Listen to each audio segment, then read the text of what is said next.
I would like to invite honoree Brian D. Cloyd, Vice President of Global Corporate Relations, Steelcase Incorporated, to come to the stage.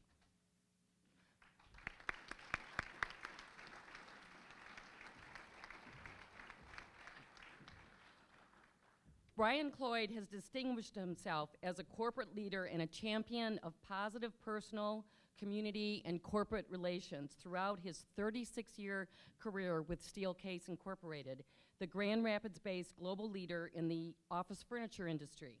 In his current position as Vice President of Global Corporate Relations, he skillfully coordinates Steelcase efforts in the areas of diversity, government relations, and public policy, corporate relations, community giving, and volunteer programs. Strongly committed to education and community service, he generously contributes his time and expertise to numerous schools and organizations, including Meyer Gardens and Sculpture Park and the Michigan Minority Supplier Developmental Council. He is also a member of the UDM Board of Trustees. Recognized for his many contributions in the Grand Rapids area, he is the recipient of the 2014 Giant Award and the Phyllis Scott Activist Award. In honor of his outstanding achievements, the University of Detroit Mercy is proud to present Brian D. Cloyd with the 2015 Spirit of UDM Alumni Achievement Award. Congratulations.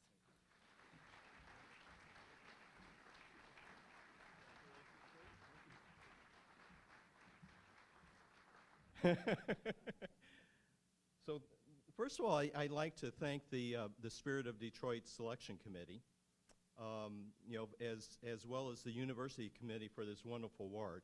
I also want to congratulate my fellow awardees. This is just a tremendous honor, and I am humbled and honored for your kind consideration. This recognition means so much to me, but I should also be thanking UDM for allowing me the privilege of receiving both my degrees here. I learned so much inside and outside of the classroom. The year was 1969 when I arrived on campus. When I tell people about my college experience, I always describe 1969 in Detroit as 2 years after the riots. This is significant for me because it was the beginning of my real education. You see, I was a rather naive and sheltered kid from a somewhat privileged background in St. Louis. I had no idea what I was coming to when I came to Detroit. But the fact that university was in an urban area, it became really the foundation for my life lessons. In 1968, the university admitted the first Project 100 class, which was a program for Detroit public school students to gain access to a highly regarded private education. Well, I started the following year. 1968 was a pivotal year for the university. Everyone seemed to have a reason to protest and demonstrate, including the Project 100 students. In their case, it had more to do with the assimilation in a university that was really unaccustomed to significant diversity. The second cohort group came my year and followed in succeeding years. I didn't realize at the time that this was another part of my education. The lessons I learned about the value of diversity would pay off in my working career. Access and inclusion have become and will be a major obstacle in our society in recognizing the value of diversity. A quick story. Like most of you here, many of you here, except for the students, I was a child of the Civil Rights era. As a 10-year-old growing up in St. Louis, my father often attempted to take us to an amusement park called Holiday Hill. This was an amusement park back in the 50s, that refused to allow African Americans entry. At one point, I said to him, "Dad, why do we continue to come here and we're not allowed, to have entry here?" And he said there are two reasons why we should do this. The first is that we have a right to be here, and if we don't show up, we'll never be allowed to get in.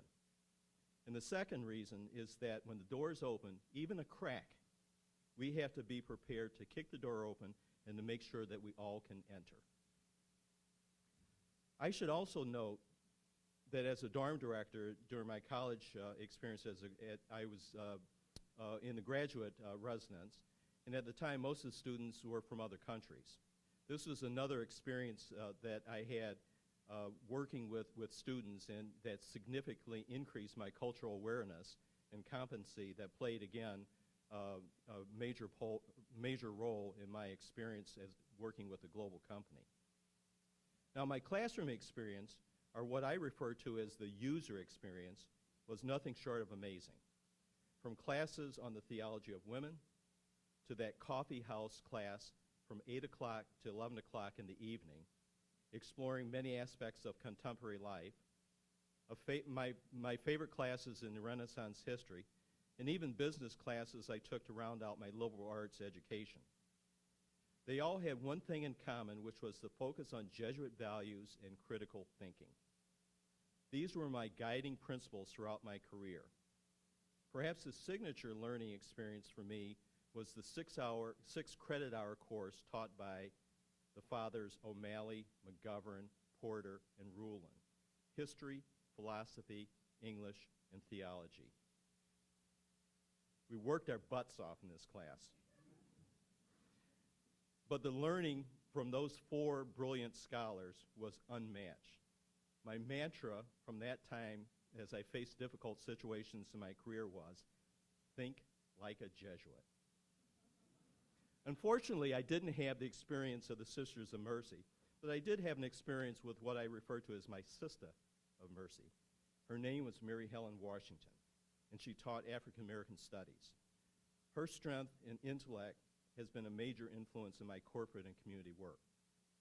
And finally, my experience as a board member with the university. Now, I had 6 or 7 years of Jesuit training, but never expected to be so overwhelmed by the talented perseverance and social justice of the Sisters of Mercy. I have thoroughly enjoyed the time I've had to talk with them and to get to know each one of them.